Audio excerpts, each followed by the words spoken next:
What is up, guys? It's the Sound Alchemist here with Gersh1. And today we're back at it again, answering your questions in another installment of For the Greater. This is a video series where we answer the questions left by you, the viewer. If you have a question for us, comment down below. Put a question in front of your question because we get to those questions first. And remember that we are doing super thanks. So if you guys have a question that you really want us to answer, hit us up with the super thanks, and it's a guaranteed answer. If not, we're trying to get to as many questions as we can. Yeah, and this super thanks is by Tamil. He says, no question, just supporting the channel. Best wishes. Thank you. Yeah, thank you, really man. Appreciate it. Yeah. And that was the only super thanks we had, so on to the rest of the questions. This question comes from Kraken. Has a Tyranid ever mutated to become self-aware and viewed itself as independent of the hive mind? Would love to see a story like this. So we actually have a 40 facts on... I think it's called 40 Facts and Lore on individual Tyranid characters or like Tyranid characters. Because yes, there are. There are very... I think there's like 4 named characters that I go over, like the Doom of Malankai. Like these are... Old One-Eye. Old One-Eye, yeah. So these are all creatures that have achieved a form of consistency within the hive mind. They are still part of the hive mind, so they're considered synaptic creatures. They give off that power to the lesser Tyranid bioforms. But if you kill them, they just regenerate by the hive fleet. But the thing is, usually when you kill a Tyranid, the goop gets reintegrated into the hive fleet, and it's like the occurrence or the happenstance that killed them is usually like thought about, and then that next strain of whatever creature it was is going to evolve to be, defensive against that. So say if they're fighting against the Tau use plasma weaponry. After fighting them for a few, days or weeks or whatever, the next batch of Tyranids that the hive mind spews out will be more resistant to plasma weaponry. Yeah, so in that way, Old One-Eye slowly gets stronger. Yes. Are the stats showing that? No, not really. But, Right. Yes. Because that would be something pretty interesting to see on the tabletop. Like when you do kill these creatures, they come back stronger. I don't see how they could do that without like making them cost really high up in points. And if they die like turn 5, what's the point of them coming back stronger and paying those extra points? So yeah, lore-wise it makes sense, but on the tabletop it doesn't really get integrated that way. The other thing with these named characters coming back is that they retain their memories. If they hold a grudge against like the Ultramarines or Calgar or something like that, they're still gonna know like, I fought against Calgar and he beat me down, but I'm coming back with a vengeance. Yeah, so in a way it is like some form of sentience specifically for that piece of the bioform. And sometimes like I think of Tyranid bioforms as like extensions of like limbs kind of thing. It's like my pinky has a vendetta against the Sound Alchemist for some reason. Oh, why is that, guys? I don't know. You broke it once. Doing what? I don't know. But yeah, usually when you take away the hive mind via some type of like psychic shenanigans, the Tyranids revert to just being instinctive creatures. Animals, basically. Yeah, which we do get to see these often when like the tendrils of the warp, leave, and maybe there's like some frozen Tyranids or something like that, or Tyranids that got captured. Those usually become some type of like cryptid. Yep. Which is rumored that like Bigfoot, the Loch Ness monsters, those at some point in our time were Tyranids. Yeah, the Kraken on Fenris. Yeah, things like that, which is cool. Also, there was another element to that too. The way I was thinking about it was kind of like in StarCraft, where you have like, I forget what the Zerg woman creature is. Mm-hmm. I don't think they'll ever get to that point where like a hive fleet breaks away from the hive mind and becomes its own things and fights other Tyranids. Hive fleets do fight amongst each other, but I don't think it'll be to the point where like this hive fleet breaks off and says, no, I'm going to become the better Tyranid and like wage war against all that. I don't think it'll ever get to that point, because I think that's the thing about Tyranids. They're supposed to be like predators that aren't really like going to negotiate. Yeah.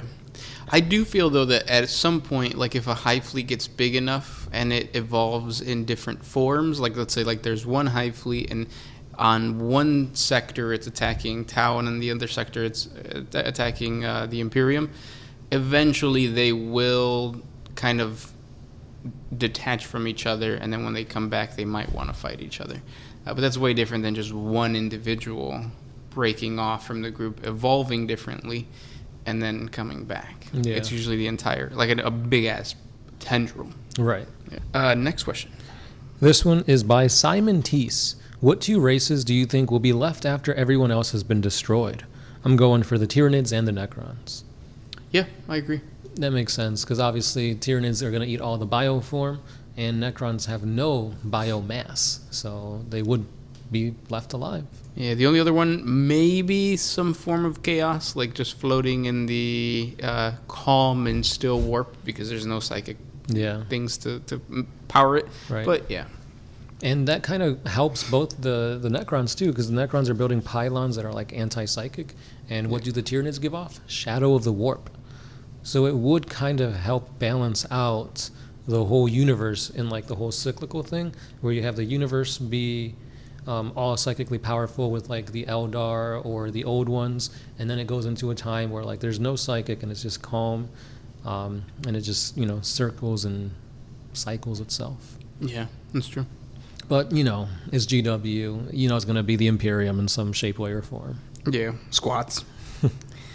This next question comes from Sam Roberts. Which character could survive a straight fart in the mouth from Nurgle? Me. Do it. Yeah. So I think it would have to be another Chaos God. Yeah, definitely. Although, I mean, Nurgle does kill other Chaos things with, like, pestilence and stuff like that. So I could see that being, like, an attack. Like, Slanesh goes in to eat some booty, and then... Yeah, that is weird. Because it's pleasure, but... It's pain. It's pain. Well, it's not pain. I mean, if the toxic is so powerful that it just, like, melts your whole face. Oh, yeah. I thought just eating ass in general. Oh, no. There's no pain in eating ass. For the recipient or the... Giver? Giver, yeah. The That's a good book. reciprocator, yeah. The giver. Next question. Shinku Kiritu Ichika. What if the Emperor didn't retire from the Great Crusade? Would this probably let him see the Word-Bearer's treachery and prevent Horus from falling to chaos? Nah. I mean... Not the Word-Bearers. Maybe Horus. And he wouldn't have done the whole, like, Leman Russ. No, go figure out what Magnus is doing, and then Horus being like... No, he meant kill him. Yeah. So, the thing about this is, like, I feel like the Emperor... already knew what was going to happen. And he just said, well, it's going to happen regardless, so I'm just going to work on the Golden Throne. Yeah, that could have been a thing, too.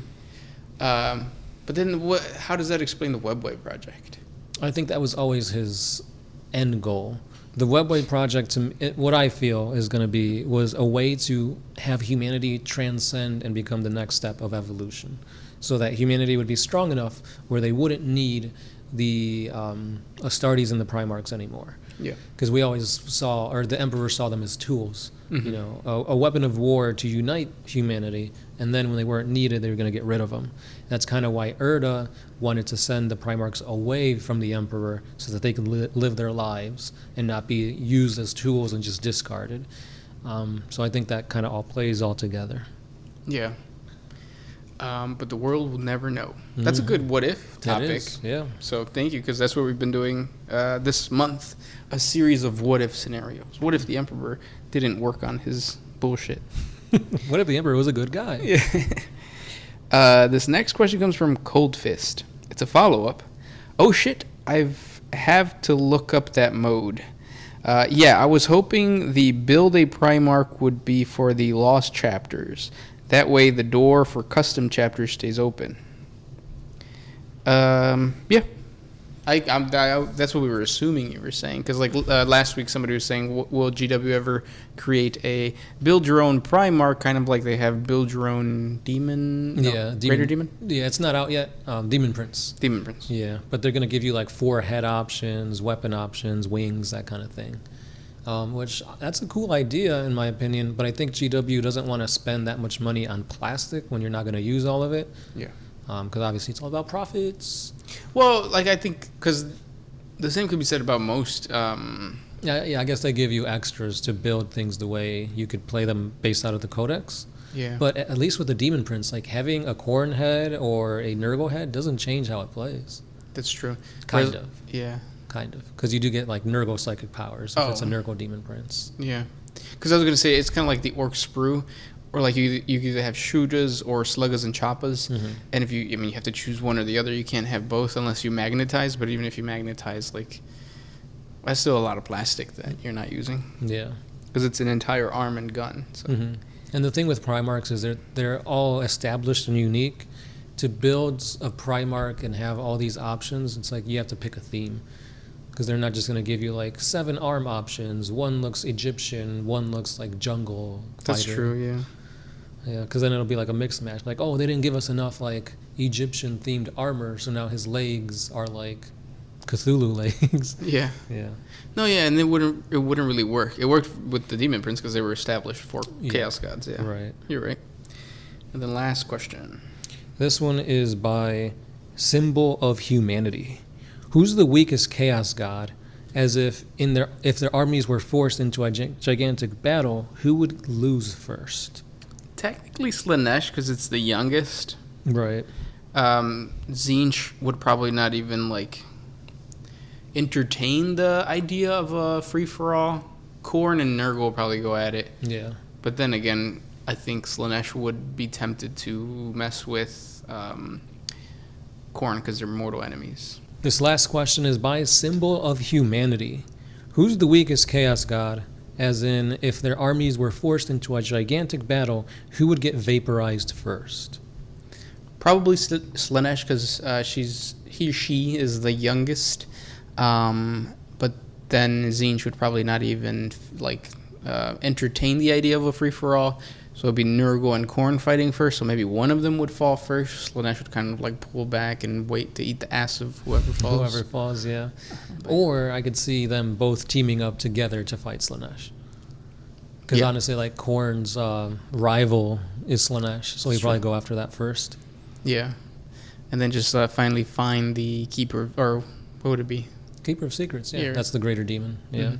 Honestly, even on the tabletop, Slanesh would lose, because like GW hates Slanesh, Yeah. hates the Emperor's Children, and yet we get supplements for World Eaters, Death Guard, Thousand Suns time and time again, but they never complete all 4 of them. Yeah. Slanesh is always the odd one out. It shows you that GW does not care about eating ass. That's You true. should, though. Right. Comment down in the comment section below. Support your Slaneshi brothers.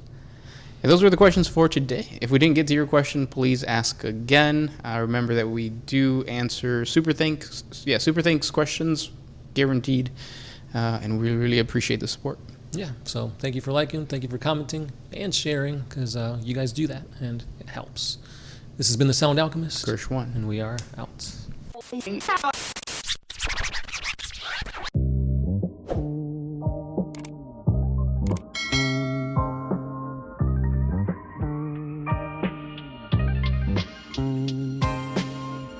Always used to put my freedom first, and then